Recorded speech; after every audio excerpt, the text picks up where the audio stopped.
வாங்க ஃப்ரெண்ட்ஸ், இன்றைக்கி வீடியோவில் பன் பரோட்டாவும் சிக்கன் 65வும் பார்ப்போம். பன் பரோட்டாவில் 3 வகை சால்னா ஊற்றி அடித்தோம்னா செம்மையாக இருக்கும். அதுதாங்க இன்றைக்கி பார்க்க போகிறோம். பார்சலை ஓப்பன் பண்ணுறேன். பன் பரோட்டா இருக்குது.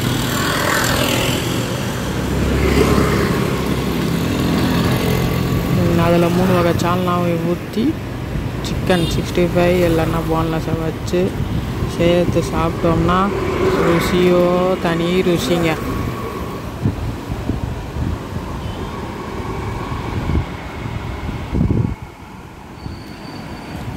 இந்த வீடியோவை கடைசி வரையும் பாருங்கள்.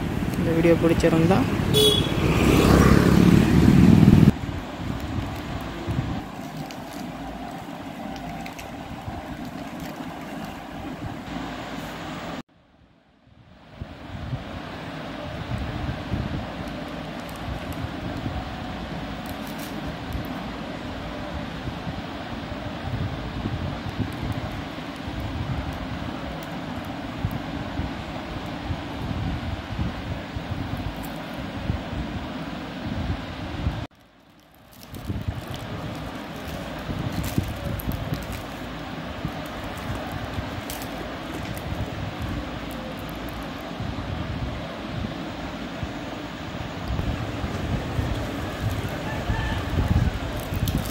வீடியோ பிடிச்சிருந்தா லைக் பண்ணுங்கள், ஷேர் பண்ணுங்கள், சப்ஸ்கிரைப் பண்ணுங்கள்.